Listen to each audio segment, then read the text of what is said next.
यार ये सीयूईटी को लेके ना बहुत एक्साइटमेंट रहती है, बच्चे बहुत एक्साइटेड रहते हैं। पहले तो ऐसा नहीं था, क्यों? क्योंकि हमारा नंबर आएगा तो हमारा एडमिशन होगा ट्वेल्थ में, मतलब अच्छे मार्क्स आएंगे तो एडमिशन होगा, और ट्वेल्थ में अच्छे मार्क्स नहीं आएंगे तो एडमिशन नहीं होगा, ऐसा ही होता था। या कॉलेज अगर हमको मिलेगा भी तो हमारे मार्क्स के बेस पे मिलेगा, अच्छा मार्क्स आएगा अच्छे कॉलेज मिलेंगे, एवरेज मार्क्स आएगा एवरेज कॉलेज मिलेंगे, नॉर्मल मार्क्स आएगा नॉर्मल कॉलेज मिलेंगे, यही था ना। तो ये, लेकिन जब से ये सीयूईटी आया है तब से कहानी थोड़ी अलग हो गई है कि पेपर के बाद, क्योंकि एश्योरिटी तो है नहीं कि हमको कॉलेज मिलने वाली है, और कॉलेज मिलना है तो उसके लिए पेपर देना पड़ेगा और फिर पेपर की तैयारी करनी पड़ेगी। तो यहाँ पे ना माइंड हमारा होता है डाइवर्ट एज अ स्टूडेंट, जो कि मेरे पिछले कुछ सालों से मैंने देखा है, तो मैं उस एक्सपीरियंस के अकॉर्डिंग बता रहा हूँ। तो ये देखो, ये पीछे आप लोग मेरे देख रहे हो और थंबनेल भी आपने देखा होगा कि एक कंफ्यूजन रहती है सीयूईटी को लेके, तो है बहुत सारी कंफ्यूजन, लेकिन एक कंफ्यूजन ये भी रहती है कि यार इतना कुछ है ना, तो हम एक काम करते हैं डिस्टेंस लर्निंग कर लेते हैं, यानी ओपन से कर लेते हैं। बहुत सारे यूनिवर्सिटीज हैं जो ओपन से, जैसे डीयू सोल है वो ओपन से करवाती है, इग्नू है ओपन से करवाती है, और भी कुछ होंगे आपके साइड जो ओपन से आपको ग्रेजुएशन की डिग्री देते होंगे। तो ये देखो, ये स्लाइड मैंने अपने स्टूडेंट्स के लिए बनाई थी जो मेरे ऑफलाइन स्टूडेंट्स हैं। आप देखो मेरे कोचिंग का लोगो भी दिख रहा होगा, ठीक है।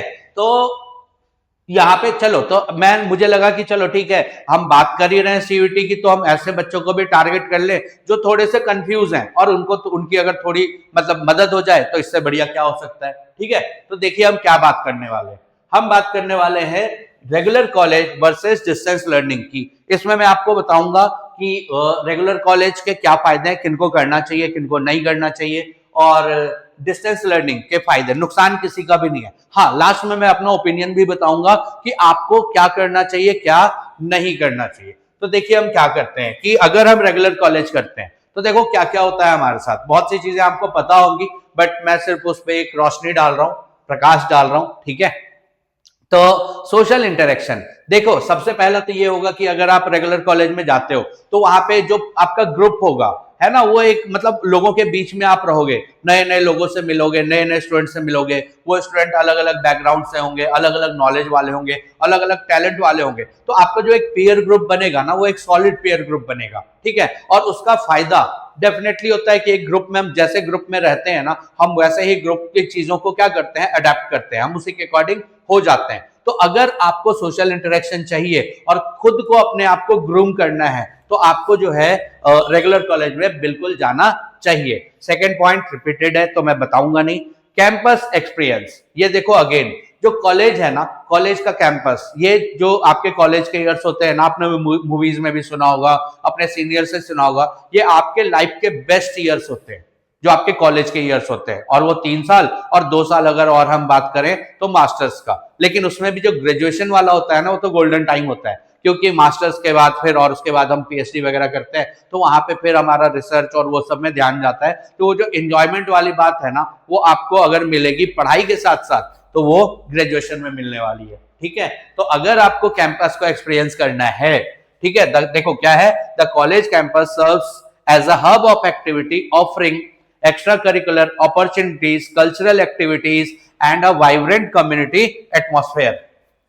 ठीक है। तो देखो क्या है कि अगर आपको कॉलेज को एंजॉय करना है, आपको अलग अलग चीजें सीखनी है, अलग अलग एक्टिविटीज होती रहती हैं, कुछ तो नेशनल और इंटरनेशनल लेवल पे भी होती हैं, जहां पे बच्चे अपने कॉलेज को क्या करते हैं, रिप्रेजेंट करते हैं। तो अगर आपको वो एक्सपीरियंस लेना है तो आपको बिल्कुल जो है रेगुलर कॉलेज में जाना चाहिए। इमीडिएट फीडबैक, अब ये क्या है, देखो हम सब काम कर रहे हैं और हम सब काम तो कर रहे हैं, लेकिन हमको ये नहीं पता होता कि हम क्या कर रहे हैं, मतलब कि हम जिस रास्ते पे चल रहे हैं वो सही है नहीं है, बाद में हमको रियलाइज होता है। हो सकता है वो सही हो तो वाहवाही मिलती है, और गलत हो तो हमारा काफी टाइम खराब हो जाता है। लेकिन अगर हमको कोई गाइड करने वाला हो डे टू डे लाइफ में, या तो वो हमारे दोस्त हो या हमारे टीचर हो, जो कि हमको देख रहे हैं, हमको ऑब्जर्व कर रहे हैं और उसके अकॉर्डिंग फीडबैक दे रहे हैं, तो ये देखो कहीं से भी हमारे लिए क्या होता है, बेहतर ही होता है। वो पॉजिटिव फीडबैक हो तो भी बेहतर होता है और नेगेटिव हो तो और बेहतर होता है, क्योंकि हम अपने आप को इंप्रूव कर सके। तो यहां पे आपको ये चीज मिलेगी रेगुलर कॉलेज में,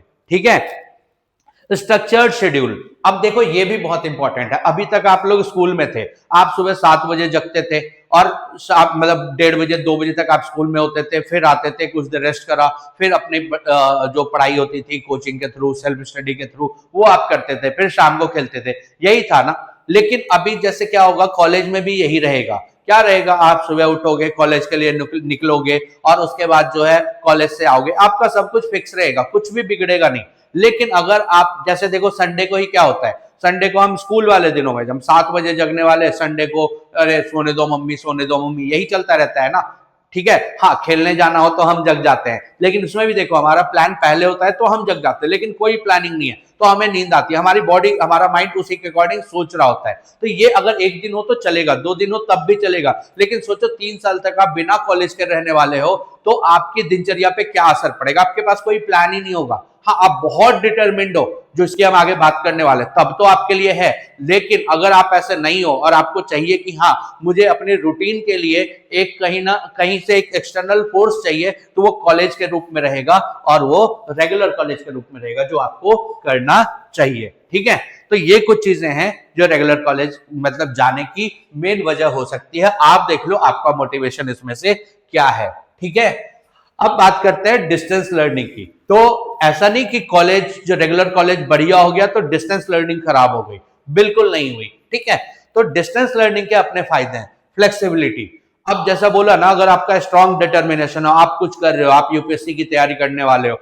या अपनी फैमिली को सपोर्ट करने वाले हो किसी मामले में, और कॉलेज जाके आप अपना टाइम खराब नहीं करना चाहते, तब ये आपको फ्लेक्सिबिलिटी देगा डिस्टेंस लर्निंग, कि आप अपने पर्सनल काम जिसको लेके आपने जो है कॉलेज ना जाने का फैसला किया है वो भी निपटा सकते हो, और खाली टाइम में, वो सुबह का टाइम हो सकता है, दोपहर का टाइम हो सकता है, रात का टाइम हो सकता है, आप आराम से पढ़ाई कर सकते हो। यहाँ क्लास का कोई फिक्स शेड्यूल नहीं होता, आप घर में बैठ के स्टडी मटेरियल होगा आपके पास, आप आसानी से अपनी पढ़ाई को कर सकते हो, भले ही रात के 12 बजे क्यों ना हो, जो कि आप रेगुलर कॉलेज में रात को 12 बजे थोड़ी ना पढ़ सकते हैं, है ना।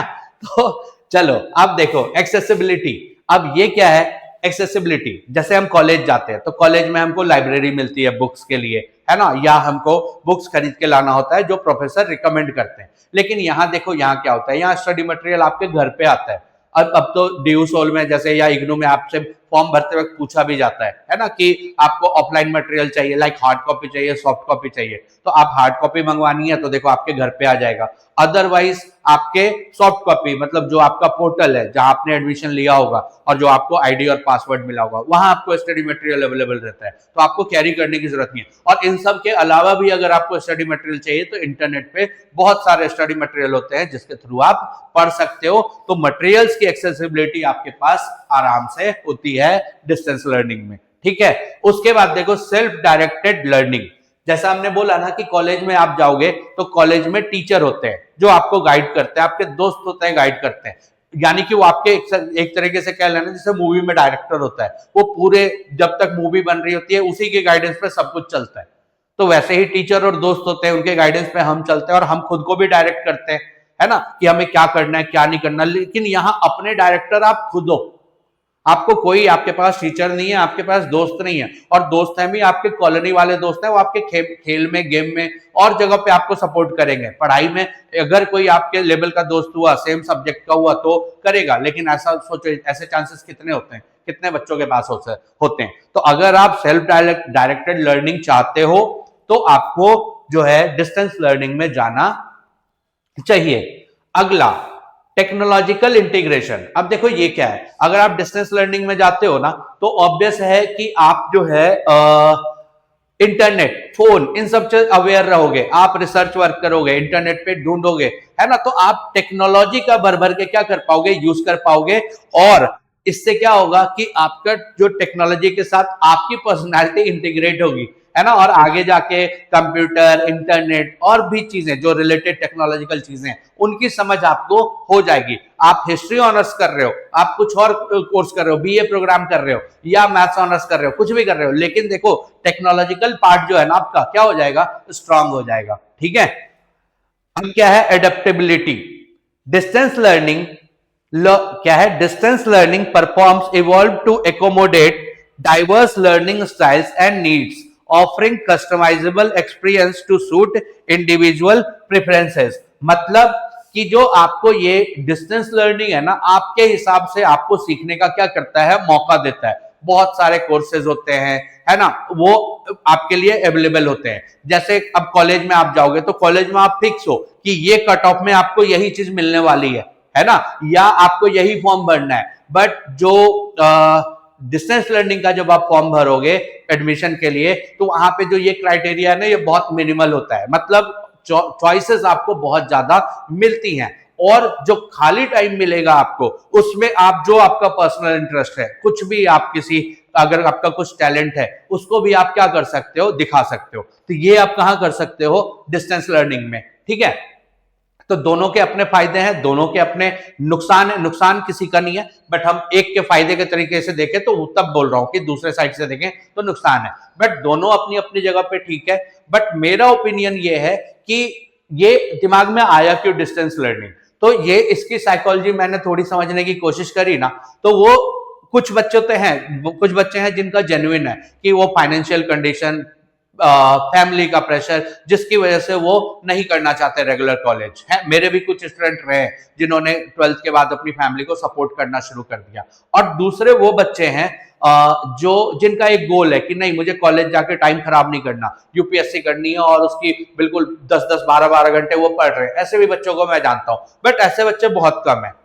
ये दिमाग में जो डिस्टेंस लर्निंग आती है ना मैक्सिमम बच्चों के, वो इसलिए आती है कि उनको कहीं ना कहीं उनके सबकॉन्शियस माइंड में होता है कि मैं जो है वो सीयूईटी क्लियर नहीं कर पाऊंगा, या जो भी सीईटी है या और भी कोई एग्जाम जो मतलब हो रहा है एंट्रेंस के लिए, ग्रेजुएशन में एडमिशन के लिए, वो मैं क्लियर नहीं कर पाऊंगा। तो आप देखोगे सीयूईटी आने के बाद ना डीयू सोल में एडमिशन और वो इग्नू, इनमें चांसेस मतलब वो बढ़े हैं, नंबर्स बढ़े हैं। ठीक है, तो आप ठीक है, आप डिस्टेंस लर्निंग पे जाओ या आप कॉलेज प्रोग्राम पे जाओ, बिल्कुल जाओ, लेकिन एक बार सीयूईटी बिल्कुल ट्राई करो, और इस डर से ना जाओ। जेन्युइन आपका रीजन है जो दो मैंने बोला कि फैमिली को सपोर्ट करना है, टाइम निकालना है, या हायर स्टडीज के लिए मुझे टाइम चाहिए, नहीं मैं सेल्फ डायरेक्टेड हो सकता हूं। ठीक है, बहुत स्ट्रांग डिटर्मिनेशन चाहिए, तब तो आपके लिए जो है डिस्टेंस लर्निंग अच्छी है। अदरवाइज आपका कैरियर बर्बाद हो जाएगा। थोड़ा भी आप डेविएट हुए, बाद में आप पछताओगे कि काश हम कॉलेज कर लेते। ठीक है, तो मेरी सलाह है कि आप सीयूईटी जरूर दो, ट्राई जरूर करो। नहीं हुआ, गिल्ट नहीं रहेगा, ये रहेगा कि यार मैंने ट्राई तो किया। ठीक है, और मिलना आपके एफर्ट पे डिपेंड करता है। एडमिशन के लिए मेरी क्लास लेते रहो, 60 दिन में हमारी कोशिश है कि आपको एक सीट दिलवा देंगे। मैं नहीं दिलवाऊंगा, आपका एफर्ट दिलवाएगा। मैं उसमें सिर्फ आपको क्या करूंगा, सपोर्ट करूंगा। और ये देखो, जैसा हमारा क्लास है ना, ऑफलाइन क्लास, मैं आपका क्या करूंगा, मार्गदर्शन करूंगा। ठीक है, चलिए, आई होप कि कुछ बात आपको समझ में आई होगी, कुछ बात जाना होगा आपने। करते हैं हम खत्म इस वीडियो को, तब तक के लिए बाय।